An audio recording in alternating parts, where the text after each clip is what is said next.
You are listening to the Two and Out CFL podcast, a proud member of the Canadian Football Podcast Network. Grab some poutine and a double-double. It's time for the Two and Out CFL podcast. He's got it! Oh, baby! Every week, Travis Currah. That's Grey Cup me, which is a different person. And Brazilian Tide. Hunters are people too. Talk fantasy football, bring you the latest in CFL news, and sprinkle in a little bit of nonsense. Oh, nearly intercepted, and it's over! Ready, set, hunt! And we are part of the Alberta Podcast Network, locally grown, community supported. It's Travis Currah with Sheldon Jones. How you feeling, man? I know you're in COVID protocol. You missed, what was it, 37 straight Labor Day classics, and you missed your first one, or at least watching it at home? Yeah, I'm almost finished, but at first, that first quarter, it definitely sucked being at home. Yeah, you were like, damn. I want to be there. Well, and, I missed getting a hug from my boy here, so that hurt more than not being at the game. Well, hey, we'll see you at Monday Night Raw in Edmonton in a few weeks. Right. Looking forward to that, man. This episode of Two and Out is brought to you by Alberta Blue Cross, and Alberta Blue Cross understands that running a small business is tough, and they understand that business owners in Alberta are busy. So let Alberta Blue Cross give you peace of mind with a group benefit plan. They offer health, dental, life, and disability coverage for your employees. And Alberta Blue Cross group benefit plans are easy to manage anywhere, anytime, and on any device, making it easy for you and your employees to access. To learn more and explore your options, head to ab.bluecross.ca. In a week of Labor Day rematches, or I guess there's only two of them this time around, but the Montreal Alouettes are home to the BC Lions Friday Night Football, where the Lions are 4.5-point favorites. The over-under set at 54.5, and you couldn't write it any better. The Montreal Alouettes trading Vernon Adams Jr. to BC a couple weeks ago. Well, Vernon Adams looking to make his BC debut, not only against Montreal, but in Montreal. I think this is suddenly a very intriguing matchup, Sheldon. Oh, 100%. I'm very excited. If Vernon starts, he's going to have a lot of fire under him, a little bit of piss and vinegar to get back at Machocha. Look at the weapons he has in BC now. Oh, yeah. Unreal. So, but even if he doesn't start, I'm sure they'll have a package set up for him where he can come in there and we'll change a pace from either O'Connor or Pipkin or whoever's playing. But yeah, it's going to be a fun game to watch, I think. I wonder how Antonio Pipkin's feeling, because he basically lost the job to VA in Montreal a couple years ago. And if you look at the Lions injury report right now, Michael O'Connor limited in 2 days of practice this week. He's got the adductor injury going on. So I think it just makes sense to get Vernon Adams in there and let him create magic. You're right. He's got the receivers to make it happen. I think he's at his best when he's in the backfield, improvising, just doing what he does, because he's that good of an athlete. I'm a believer in Vernon Adams, and I'm a believer in Jordan Maximic being able to create an offense that is going to work for him. But I do think the Lions, they need to start having a more balanced attack, because Nathan Rourke could slice and dice your defense just like the Ninja Turtles on a pizza full of anchovies. Sorry, they don't like the anchovies. But James Butler getting just over 2 yards a carry over his past 32 carries. Remember in week 1, dominant. But since then, not much going on in the Lions backfield, and that's going to be big for that offense, Sheldon. Oh, for sure. Yeah, you look at the Riders, right? You have to have a balanced attack or else nothing's going to work for you. And I think if VA isn't there, like you said, he's like that Sandlot type guy who's just going to run around for his life and find somebody open. But if they can get play action working with that, if they can have a legit threat of Butler like he was in the first couple weeks, it's going to be a long night for Montreal. Yeah, and as far as Montreal goes, they need to get that defensive line going. I've been trying to figure out what was the magic that they had against Winnipeg, because that magic is apparently gone. And I don't know. I don't know if anyone's gonna like me saying this, but Winnipeg's not that good. I don't think. Like, they're starting 11-1. slow. Yeah, they're 11-1, but they're starting slow. Like I think it's just every game they've started slow, and I think they've made some defensive lines, some defenses look better than they are, especially in the first half of the games. Obviously, they've been turning on in the second half, but that's why I just don't know if it's Montreal has regressed that much, or if they just look that good against Winnipeg just because of slow starts. Yeah, you've been on the show three times this season, and you were right around the time when Winnipeg beat Toronto on the missed extra point, and it's like, what's going on with them? Because, I mean, credit to the Riders. I think a lot of people thought that they were going to get smashed at Labor Day, but they had Winnipeg, and several teams have had Winnipeg this year. Montreal just happens to be the only one that was able to escape with a win. Yeah, when Mark Leggio missed those two kicks, but it still needs to be said that they need that pressure from that defensive line. Whatever they did against Winnipeg, they need to do it here against BC. The Owls could see some new faces on their defense, some faces that Noel Thorpe is familiar with because he had them in Edmonton.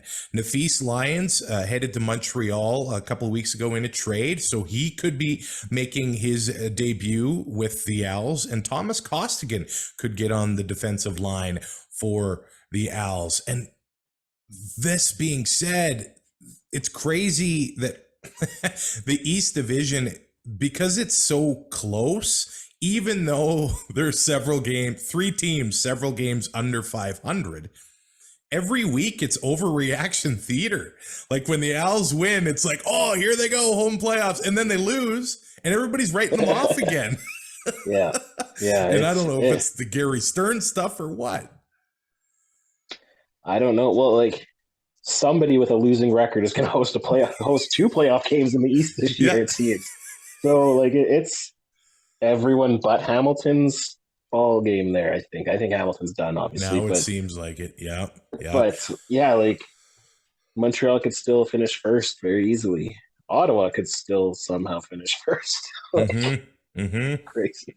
But this is a opportunity for Montreal because they're in the middle of basically a month straight playing at Percival Molson. This is third of 4 straight home games for the Alouettes. And you got BC traveling across country with the new quarterback, hopefully being able to hit the books and get that new offense under his belt and figure that out quickly. But they're coming off a bye themselves. And the Lions do head to Montreal with a new weapon in the return game. Terry Williams making his Lions debut after being acquired for a 3rd rounder and a conditional 2024 pick from Ottawa. Terry Williams leads the league in kickoff return yards, but when Devontae Dedmon returned to Ottawa, Terry Williams wasn't going to crack the receiving core, so now he gets to go to BC, and BC gets a legitimate returner, and he gets to play. So that one might be big for the Lions because special teams, their kicking game, I think, is pretty solid.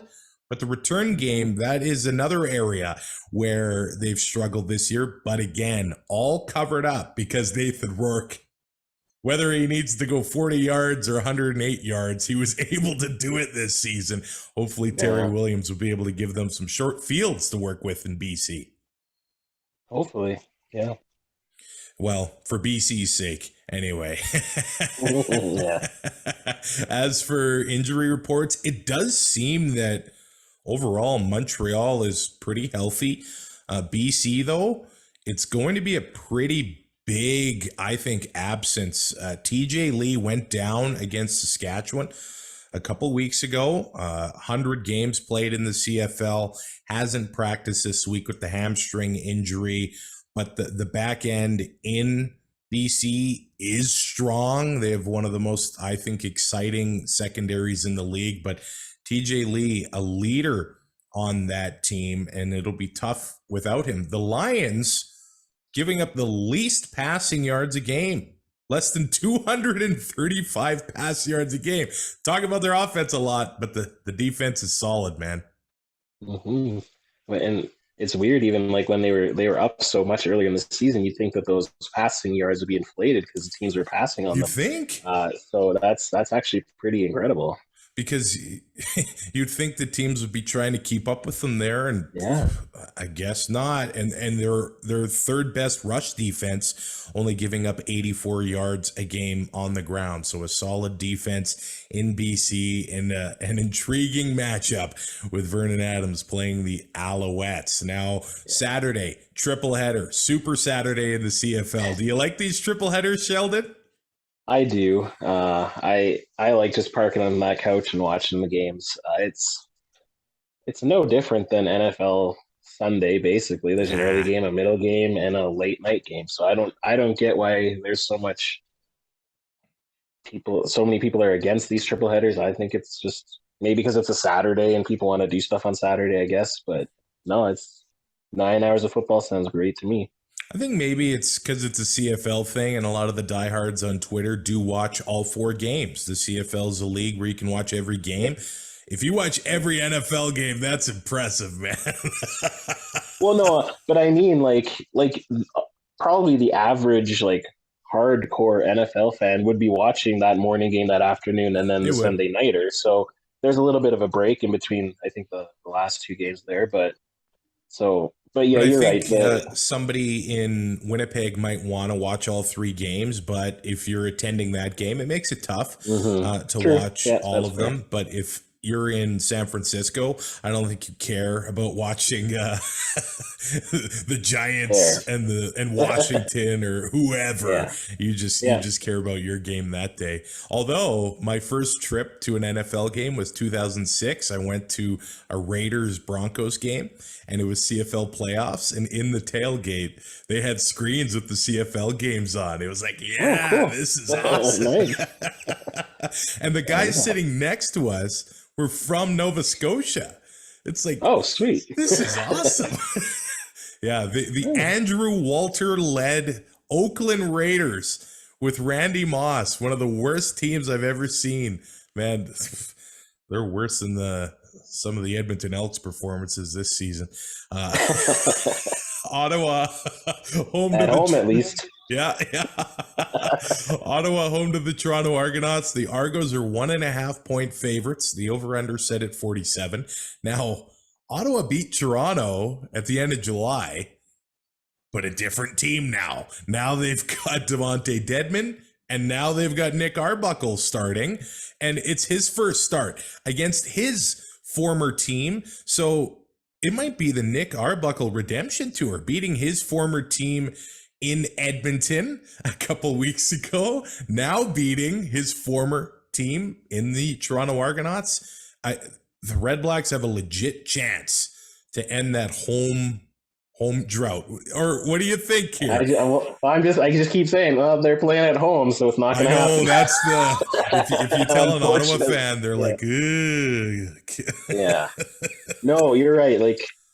Because Nick's got some fire there, I'm sure. It's never a good thing to be undesirable to a team and to get traded away. And 4 teams in 4 years, basically? Yeah. Like him and VA are very, very similar in that. Like it's hopefully they can find that team that's gonna actually take them and give them the belief that they are that starting quarterback. But like I said, I want to see Ottawa win at home. Do I think it's going to happen? Not this week, but we'll see. Yeah. You're going Argos? Well, I think I'm going Argos, yeah. This is an interesting game. The last 2 weeks, while he threw for 313 against Montreal, a touchdown, no picks. In Edmonton, 21 of 32 for 219. No turnovers there, but the turnover to interception ratio still not pretty on the season. 3 TDs, 10 interceptions. Trying to fix that, but what you like is 2-0 and 2 starts with the Ottawa RedBlacks, and they get yet some more help as defensive back Brandon Danbridge is back with the Ottawa RedBlacks. He had 4 picks with the team last year. He spent training camp with Kansas City, so that adds another element to, I think, an already solid RedBlacks defense that lately has been really good at pressuring the quarterback, especially with Lorenzo Malden. Yeah, no, that's fair. There's a little bit of rust coming back from the NFL. We saw it with Braden Lenius this last week. Hopefully for him, he doesn't have that much. He can shake it off a little quicker so he doesn't affect the game negatively. But yeah, no, he's definitely a big help getting back. As for, Toronto's coming off their first win on Labor Day in a decade. So they're riding that high. Yeah. It wasn't pretty. And I realized they were against some very inexperienced quarterbacks in Hamilton. So it's a little bit of a different situation going into Ottawa. But I'm intrigued by that AJ Ouellette. I'm a fan of him. The guy just, he just gamer. Yeah, he runs over people. He runs hard. And he had 6 catches last week.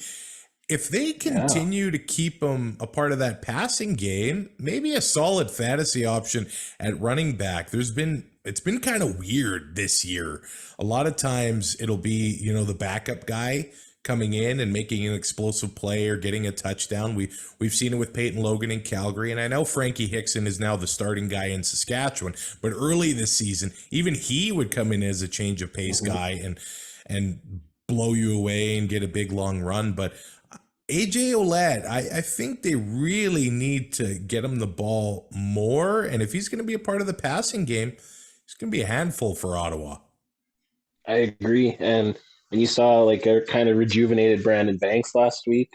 Yeah. I don't know if he can get his son to come to this game too, because that seemed to help him out a lot. But, he's going to want to have another game like that too. So if they can find, again, like you said earlier with BC, if they can get that balanced attack and spread the ball around and not just try to, if MBT isn't just trying to chuck it down to Speedy all the time, that's kind of why I think Toronto is going to win, just because I think that they're going to ride the success off Labor Day, and it's Ottawa at home. Well, in Toronto's offensive line, there's been so much shuffling there. Now, Peter Nicastro started at center all last year for Toronto, but he had an off-season knee surgery, so he hasn't been playing there. Justin Lawrence has been at center. And then they had to shuffle Philip Blake to left tackle last week. And I know it's the Hamilton defensive line, and in the middle, they are not easy to limit. So Micah Johnson and Dylan Wynn can be a bit of a handful, and they were giving McLeod Bethel-Thompson some fits. So the Toronto offensive line, there has been some shuffling around here and there, and they'll want to be more consistent because these are a big couple games. Like you said, the Argos are in first, but not by much. And their next 2 games are against Ottawa. Maybe it's likely that they split, but if Ottawa wins these next 2, they've got a legit shot of hosting the East Final, which is wild. Yeah, and they'll have 5 or 6 wins at the end of the year. I know it's. But that's the CFL, nuts. Man. I love it. Yep. Oh yeah. I can't we get to be fans in obviously we're fans of the league, but our team is in the West and it's pretty competitive. I can't even imagine what it's like to be an Eastern team fan. We're 9-9 is a 13-5 Western record. It's tough. Well, if you look at the Riders 6-6, there was a time not that long ago where a 500 season in Regina is cause for celebration. Yes. You went 9-9 and won the Labor Day. You won the Grey Cup. Oh, and hey, the '89 team in Saskatchewan won the Grey Cup at 9-9. Right. So it doesn't matter what your regular season is, but it's funny how expectations can change in just a short amount of time. So this series, Ottawa-Toronto's big, and the wrinkle is that they both got a bye week in the middle of it. So they'll probably be throwing a different looks at each other in a couple weeks. But yeah, what Ottawa has won one of their last 20 home games, like that's brutal. It's unfortunate for our nation. It's a nice little news piece for, podcasts. Yeah. But I want the Red Black fans to get a home win. I do. I want the Elks fans to get a home win. Just, it's not going to happen this week. Sorry, guys.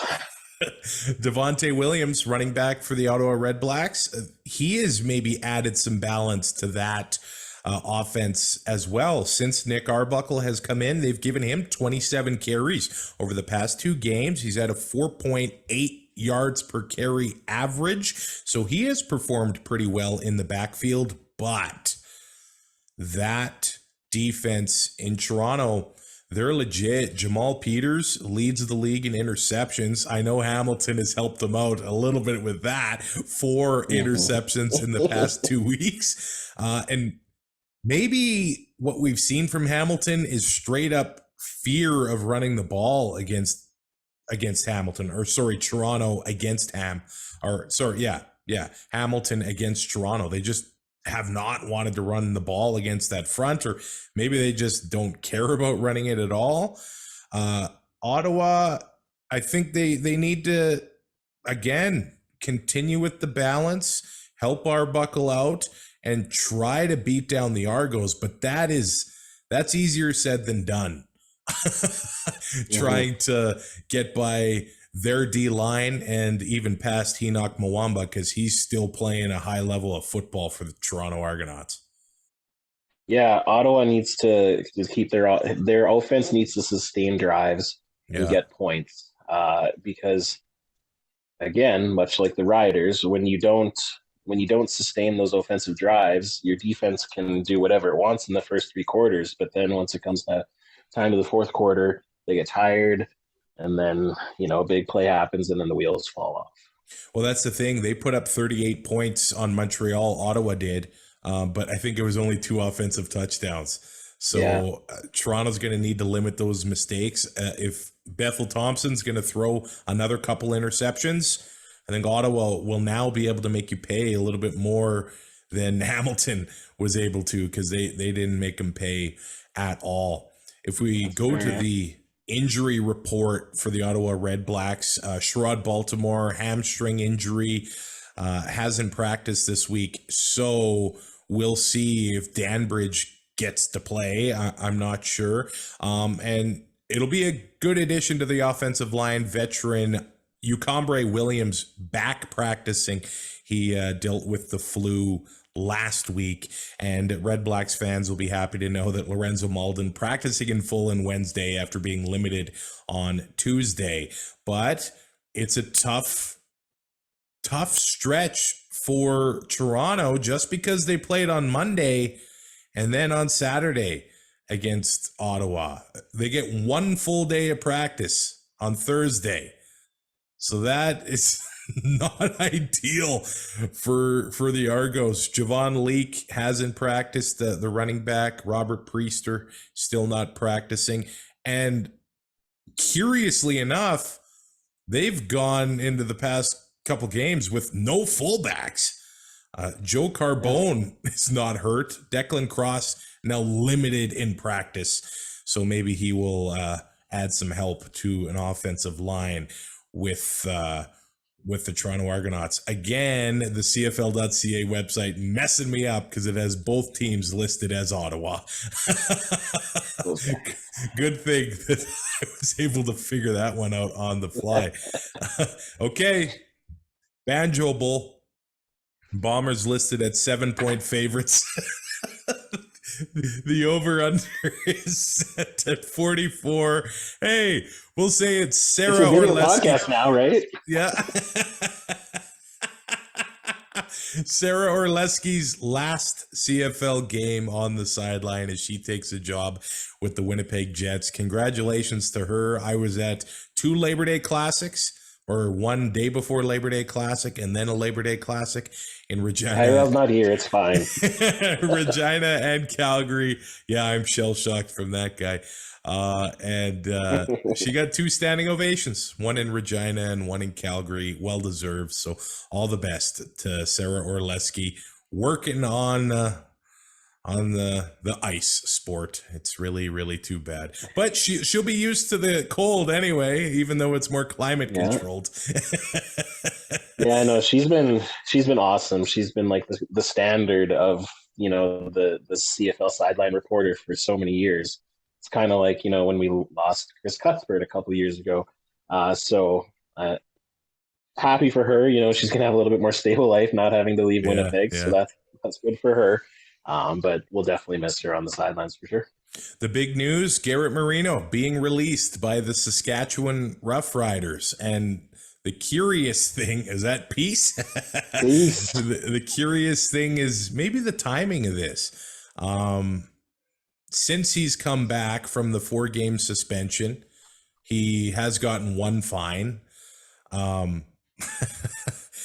Probably would have gotten another suspension if he did connect with Lucky Whitehead.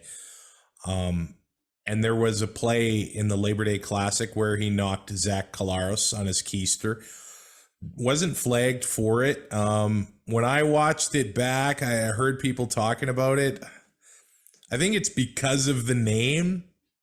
If it was another D lineman, it's probably non-news, but everything adding up. Garrett Marino reportedly not happy with not being listed as a starter on a depth chart, even though starting on the field. And then I kind of wonder if the Twitter situation after Sunday's Labor Day game didn't help his cause either. Either way, given multiple chances, and the Rough Riders gave him another chance.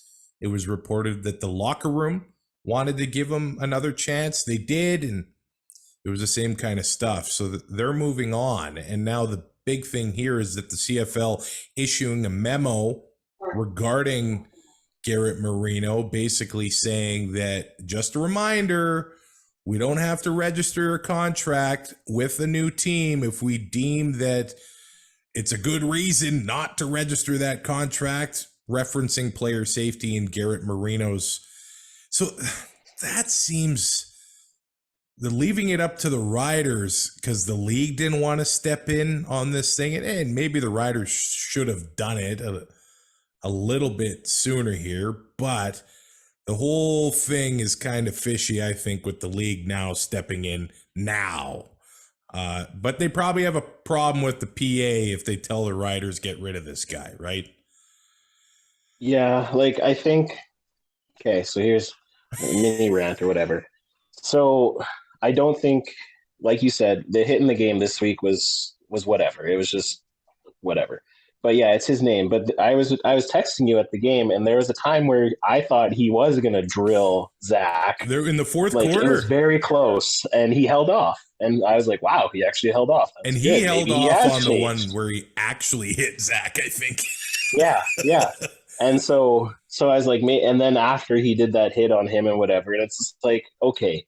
And then his tweet after the game was stupid again. And then obviously Ariel told him to delete it and make his Twitter private and whatever. But the thing that I just don't like, he was a distraction, cut and dry. He was given chances, so you move on from him. That's fine. I don't think he did anything necessarily that teams shouldn't be able to sign him. But the thing that I don't like about this is they allegedly sent a memo to the teams. If that's how the league feels, or if that's how Randy Ambrosie feels as the league's spokesperson, he should have made a statement on that, I believe. We've seen it happen before with players like Jacob Ruby and and Kyrie Ziber, I think, and Hardy, when Chris Jones tried to sign Hardy. But so it just kind of seems like they're going backdoor on this so that Randy doesn't look like a bad guy for saying we don't want Marino in our league. So I don't think that's a good look. Either he's allowed to sign with the team and you make it so, or you make it so he can't. Don't. It just seems like it's PR BS to me, but Yeah, it is what it is. He's not a rider anymore. Yeah, I so kind that of distraction's gone. Yeah, I was like you said on the pod earlier this week. I was kind of like hoping to see how he was going to handle this Bomber crowd again. Yeah, I know, me It happened too. last year at the Banjo Bowl. But we won't know, and that's fine with me. Yeah, we'll see if he. I mean, if he does get a job in the CFL, or if he's done forever, or if next year he's given another chance. I mean, the guy can be effective and pretty good at eating up double teams on the D line in the middle, but well, it's gone, and hopefully we don't need to really talk about his incidents going forward in the CFL, because I think we're all done with that.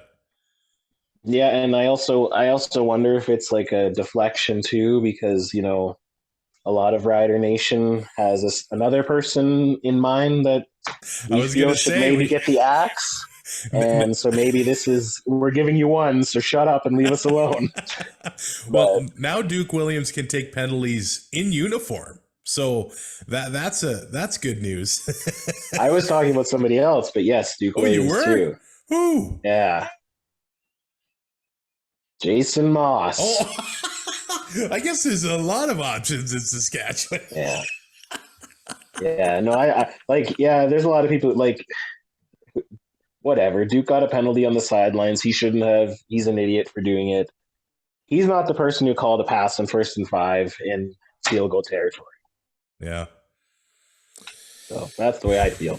More shuffling on the offensive line for the Riders, which is not good. Logan Furland and Taron Vaughn haven't played, and Josiah St. John moving into right guard with Cooper Richardson, a new face, at tackle. Of course, it's early in the week before Saturday's game in Winnipeg. And when St. John got knocked out of the Labor Day game, he was playing tackle.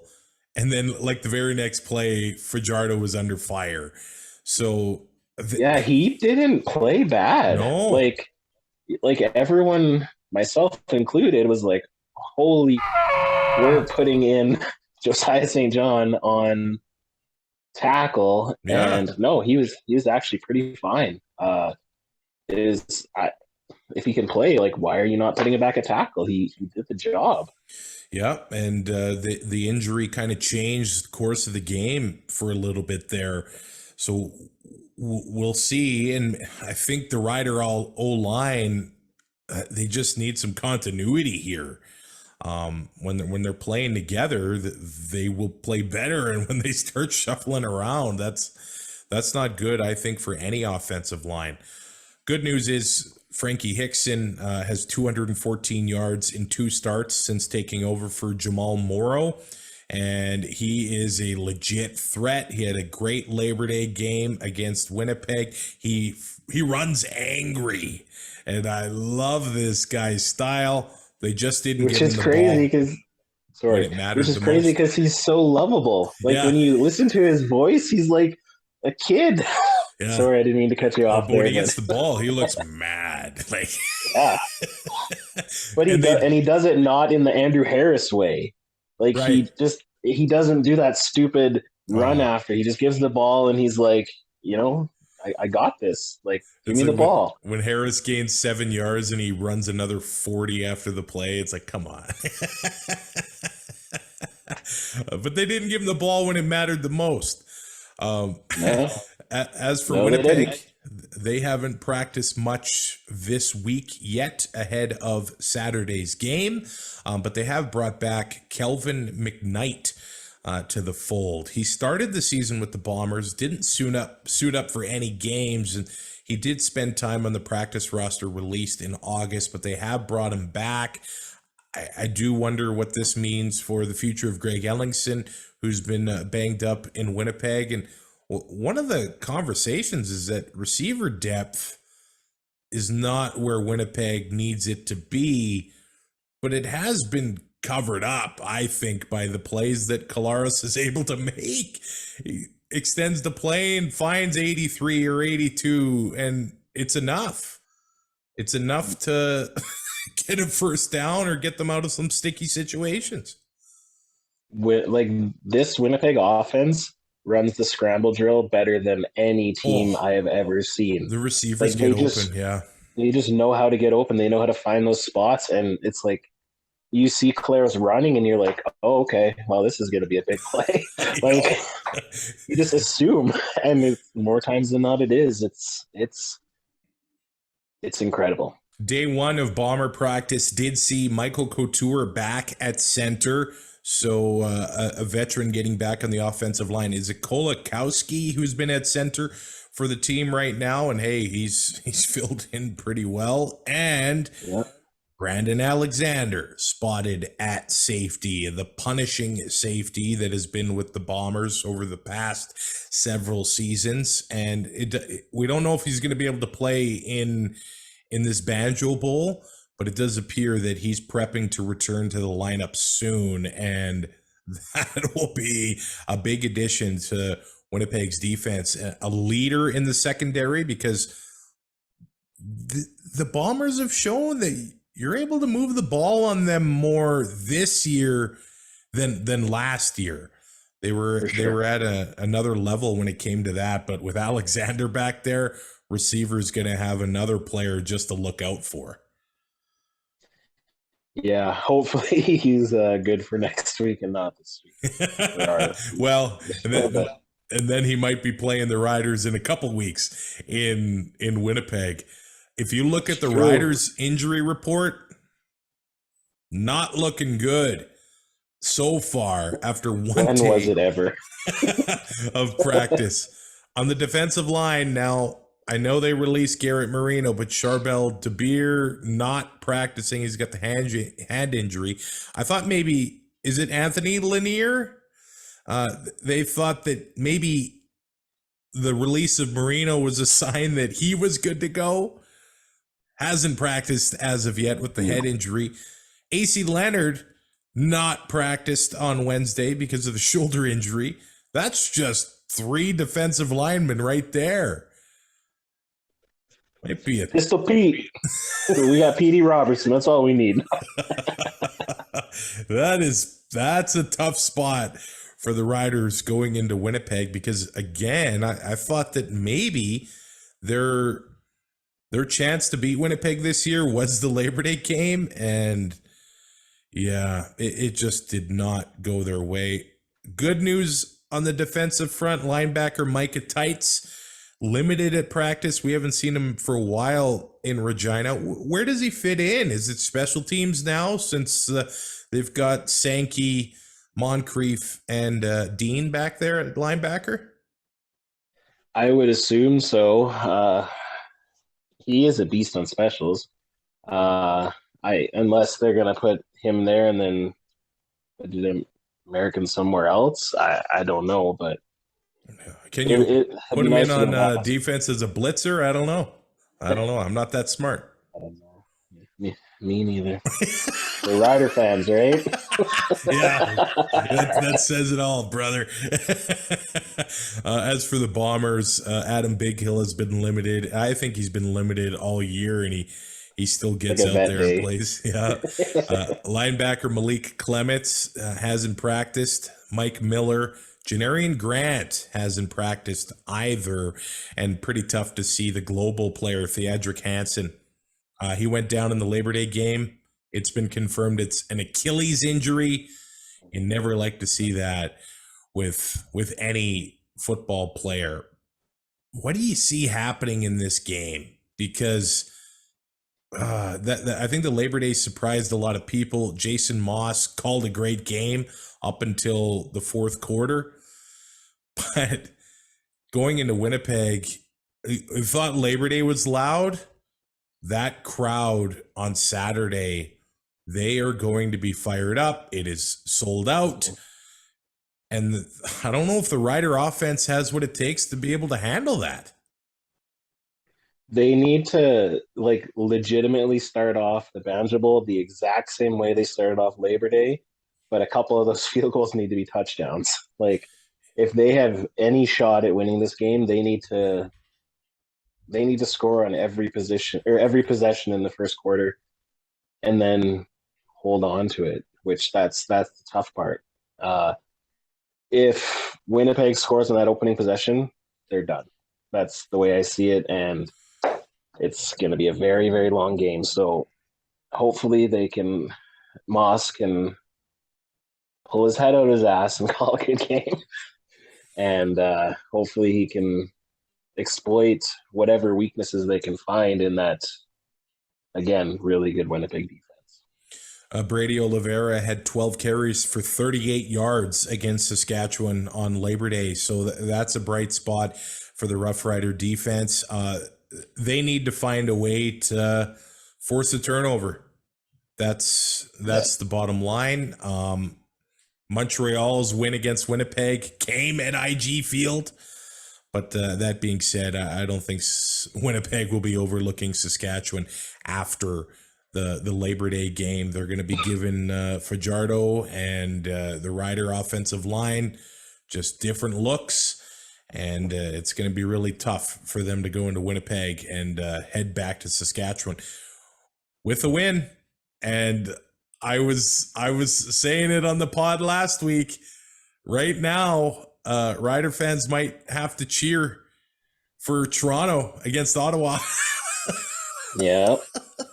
Because Saskatchewan's got a pretty tough schedule coming up. Still 2 against Winnipeg, still 2 against Calgary, and they got 1 against Edmonton. So it's and Hamilton. They do have to go to Hamilton. Hamilton has been pretty rough, but you never know what can happen when you're traveling east for the Riders. But the 3-8 RedBlacks, if they keep stringing wins together, the crossover may be tough to achieve for Saskatchewan. Yeah, so Saskatchewan's 3 games up, right? Yeah.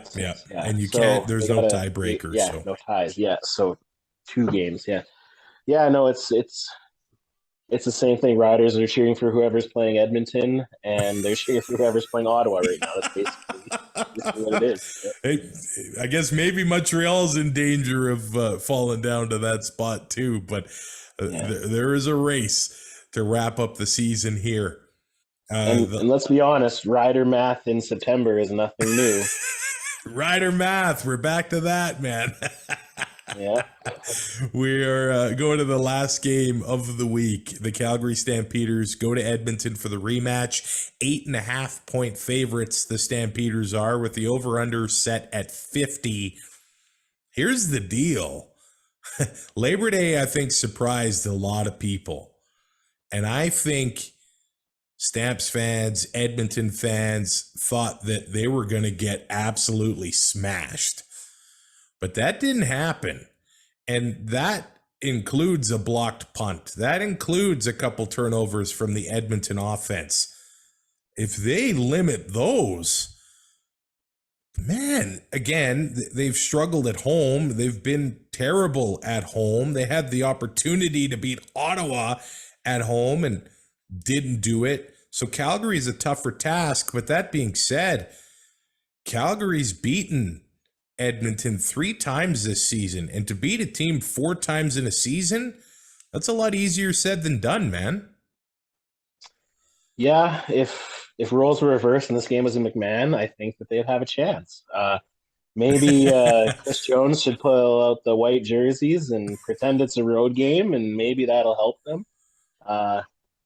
I can't see Mayer starting out that slow again. Especially, there's probably going to be a lot of people from Calgary traveling up too, especially since it's a Saturday. I think this is the game that Calgary is going to throttle them, like we thought that they were going to last week. It's the same kind of as the Riders. We kind of hoped that they would do well at the Labor Day game, and then usually then you would think, oh, Winnipeg's going to beat the crap out of us in Winnipeg, but I don't see Calgary's going to win by multiple touchdowns, I think. Well, in Edmonton, did give Calgary fits in Calgary in the 2 games this year. And the one in Edmonton, Calgary beat them by 6 scores. So I don't think it's going to be quite 6, but I think what was surprising to me in the Labor Day game is that Edmonton, well, as always, had some new faces in the lineup, and they performed quite well. Dylan Mitchell comes in, $2,500 on fantasy, 6 catches for 79 yards. That's a pretty good performance. 13, 14 fantasy points. And hey, Jalen Marshall had the touchdown last week, and Calgary's got some injuries in their secondary right now. The problem is they need to keep Calgary's defensive line off of Cornelius to be able to get the ball out. But without their number 1 playmaker, Edmonton, they played well. And at the half, what was it, tied at 8? I think that's probably as good as Edmonton could have hoped for. So this can be an interesting game. Linebacker Niles Morgan in at linebacker, he was spotted at practice. And so was Trey Ford at quarterback. Now, the way I understand it, this is his last week on the 6-game injured list. So he is eligible to practice. And maybe if they want to get him to play, it's not until next week against Saskatchewan if they want to get him in there at all in this season. But either way, it's some valuable reps for the young quarterback. And I would like to see him in there. He was exciting early in the season. And another Canadian guy, hey, drafted in the first round. Probably don't see him this week. I don't think so. But Trey Ford already has a fan in me. Yeah, no, he kind of like Vernon Adams when he first started out. Hey, just running around and trying to do whatever he can. And yeah, no, I'm all for the Canadian quarterback. So it was definitely nice to see him have a little success. I was surprised at his success initially because Jones put him in there so quickly, I thought.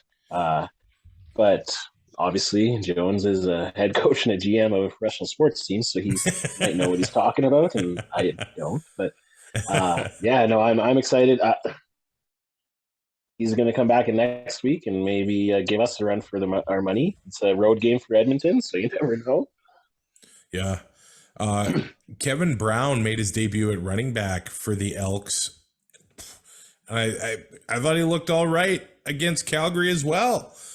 Serviceable, yeah. And we talk about a team that needs balance in their attack, and it's Edmonton. And ever since James Wilder Jr. went down, the running game has just been a non-factor. There's been flashes here and there with Ante Milanovic-Litre, and I'm a fan of him still. The guy's a hard-nosed running back. He just works hard, and he looks for contact. I mean, how do you not like it? But if Kevin Brown can have another nice game against Calgary, I think they'll cover that 8.5 points. At least maybe that's the ever-loving optimist in me.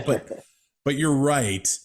Dave Dickinson is not going to put up with that slow of a start from that offense again. Calgary came out in the second half. Mayer made some great throws to Bagleton, Hukunavanu, and I think they're going to want to start off like that rather than let Edmonton stay in it until, the bitter end almost. Yeah, I think you have a different mentality on a road game. You want to start fresh. You want to earth fast. So I don't think, if this was last week and Mayer's struggling, I don't think he sticks with him in the second half like he did at home. I think that's when you put Bo in, a lot of us on Twitter thought might be happening in that game. But yeah, I think Mayer's going to have a bounce back game, ride that momentum of that second half. And I think what was really a big factor last game is that the Edmonton defensive line early on was playing pretty well, and they were able to keep Kadeem Carey, the best running back in the league, in check. Edmonton has been giving up the most rushing yards per game this season, 112 a game, and they were able to limit Carey. I expect the Stamps they're not going to want to allow that to happen again. Carey only had 13 carries for 61 yards. It's still a 4.7 yard average, and I know we had the touchdown, which was a beautiful touchdown, but they're going to want to get him going more. And look, they need to give the ball, and they did mention Kevin Brown before.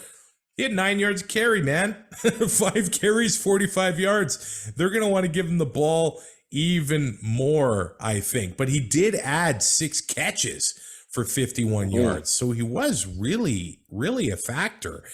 And who are they going to throw the ball to? I think that's the big question. Right now in my lineup, I have Darrell Walker, but I think I'm going to have to change that. We'll see. But the veteran guy, he is now by far the elder statesman, and I say that as a term of endearment, in the Edmonton receiving corps. They need him to have a big game. And they need to rely on him to string some wins together starting Saturday at Commonwealth Stadium. And I know they want a good crowd at Commonwealth, and I really hope they get it. And I hope the Elks will be able to have a better performance than they did against Ottawa. At least give them an exciting game, because that Ottawa game, it had a lot of people in Edmonton quite angry. And I think it was the final straw for some of them. Yeah, well, I think like a lot of us are having fun.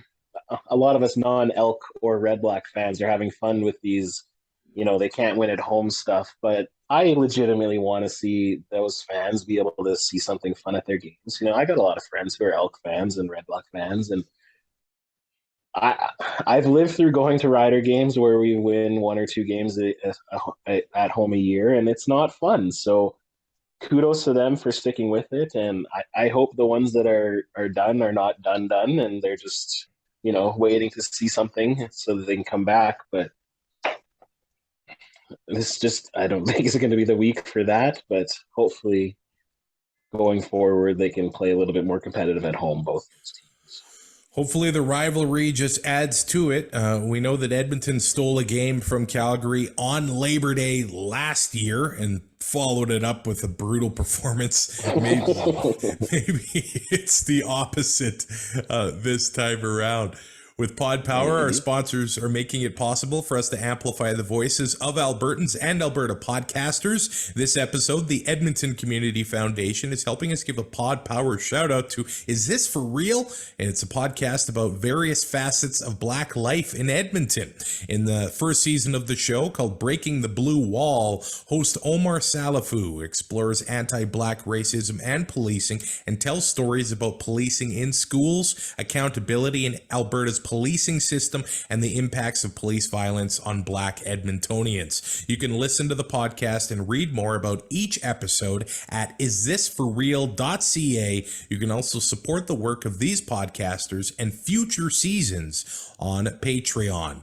As of this moment, Sheldon, what is your fantasy lineup looking like? First, I'll say that I've got the Argos fan cast, and Ty as Oz Davis of Rouge, White, and Blue in the CFL Podcast Fantasy League.